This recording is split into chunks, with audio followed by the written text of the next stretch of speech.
तो यारो समास का पहचानने का शॉर्ट ट्रिक 12th वालों के लिए चाहे 10th वालों के लिए सभी को एक सवाल रहता है कि वो समास कैसे पहचानेंगे। 4 से 5 नंबर सीधा एग्ज़ाम में, बोर्ड एग्जाम्स में सीधा 4 से 5 नंबर का समास से ऐसे क्वेश्चन पूछा जाता है। ठीक है, तो इस वीडियो में मैं आपको ट्रिक बताने वाला हूँ जो कि 5 सेकंड में, ट्रिक ऐसा बताऊँगा 5 सेकंड में आप देख के ही पहचान जाओगे कि हाँ ये कौन सा समास है।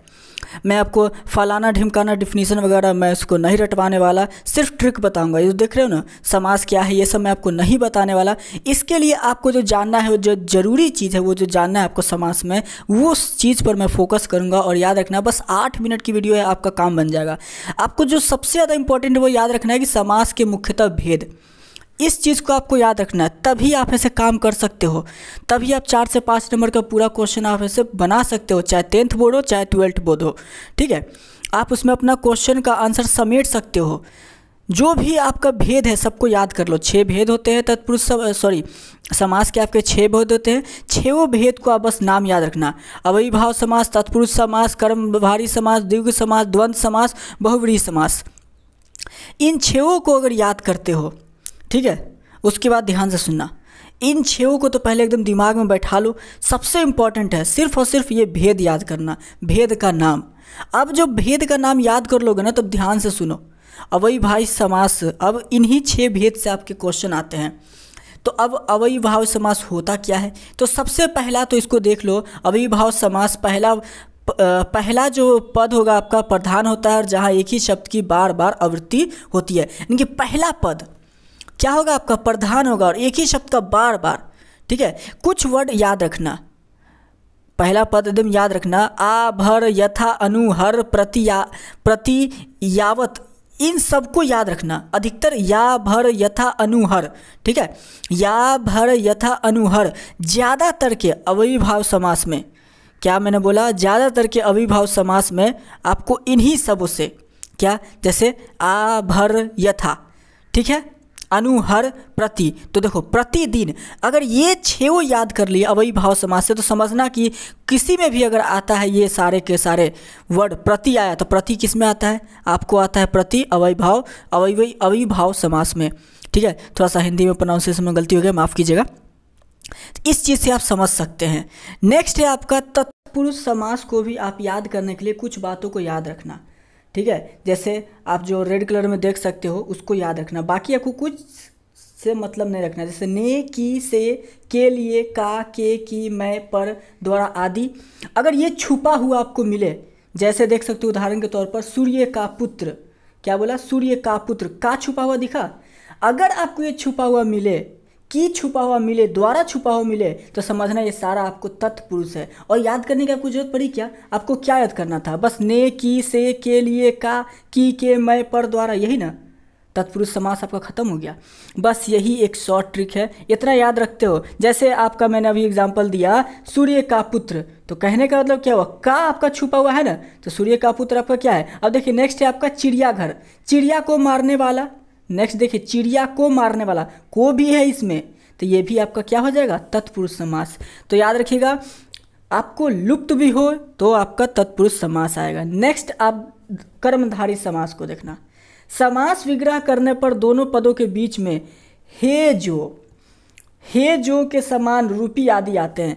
हे जो जैसे प्राणों के समान प्रिय, देखिए हे जो प्राणों के समान प्रिय जो कहता है क्या है, किसी के प्रति आपका जो दिखा रहा है, हे जो, ठीक है, प्राणों के समान, आधा है जो मेरा, नीला है जो कंठ।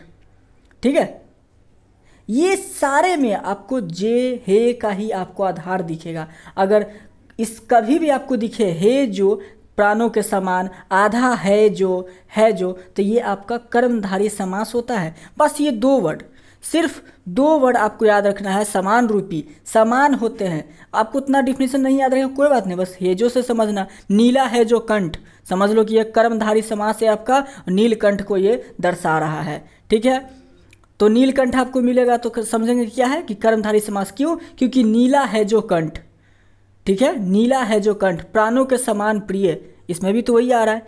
तो इस चीज़ को ध्यान रखेंगे, ये आपको कहलाएगा क्या, कर्मधारय समास। और कर्मधारय समास में ही बच्चे ऐसे फंस जाते हैं, तो याद रखेंगे, ज़्यादा आपको याद रखने की जरूरत है नहीं, बस हेजो भी अगर आपको याद है तो आपका काम बन जाएगा। समान रूपी, समान जो है ना आपका जितना भी कर्मधारय समास में होगा वो सब समान रहेगा, ठीक है, वैल्यू उसका समान रहने वाला है। तो याद रखेंगे, कर्मधारय समास पहचानने के लिए आप उतना नहीं याद रखते तो हेजो याद रखेंगे, कर्मधारय समास आपका खत्म हो जाएगा। नेक्स्ट है आपका द्विगु समास, अंडरलाइन कर लीजिएगा। द्विगु समास के लिए आपको सबसे इंपॉर्टेंट याद रखना है वो है संख्यावाचक। संख्यावाचक बस दिमाग में रखिएगा, संख्यावाचक क्या होता है, ठीक है। जैसे एग्जाम्पल के तौर पर देख सकते हो नवरात्र। नवरात्र कहने का मतलब क्या हुआ, 9 रात्रियों का समूह बना, 9 रात्रियों का समूह हुआ, 9 दिनों का समूह हुआ। संख्यावाचक अगर आपके दिमाग में है द्विगु समास तो समझिए कि आपका काम बन गया। नवरात्र में क्या आपको दिख रहा है, 9 दिन। तिरंगा क्या दिख रहा है आपको, 3 रंगों वाला। 7 दिनों का समूह, सप्ताह।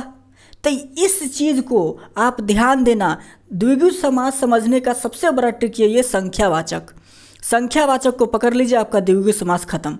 नेक्स्ट इंद्र समास, द्वंद्व समास, मैंने इंद्र उसको पढ़ लिया, माफ़ कीजिएगा।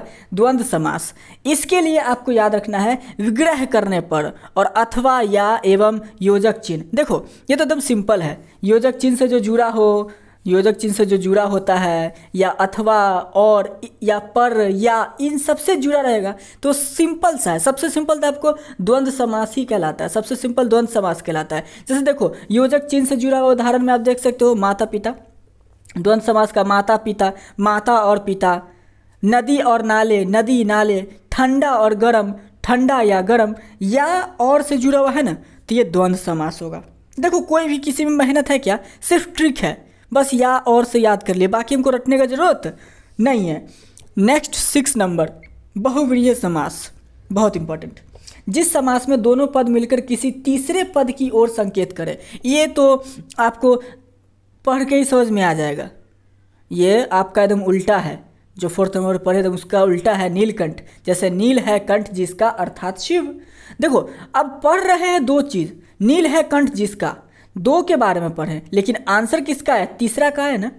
तो यही चीज़ बताता है, 2 को पढ़कर अगर तीसरे का अनुमान आता है समझो कि वो आपका कौन सा समास होगा, महावीर। एग्जाम्पल के तौर पर महावीर, तो आप देख सकते हो महान है वीर जो, तो हनुमान, तो तीसरे का आया। तो ये सारे थे हमारे इंपॉर्टेंट 6 के 6 बहुव्रीहि समास तक के। इसमें कोई भी डाउट हो ना ज़रूर बताना, ठीक है। अगले वीडियो में कोशिश करेंगे फिर से इसका ऐसे नेक्स्ट पार्ट या फिर इससे अच्छे तरीके से और भी इसको एक्सप्लेन करने के लिए हम आपको वीडियो लेकर के आए। तो ये 6 तरीके थे और 6 ट्रिकी वीडियोस से 6 आप समझ सकते हो। बहुत ही आसानी तरीके से मैंने कोशिश किया इसको समझाने का। कोई डाउट हो कमेंट कर लीजिएगा, उसको ज़रूर ऐसे सॉल्व करेंगे। चलिए मिलते हैं अगले वीडियो।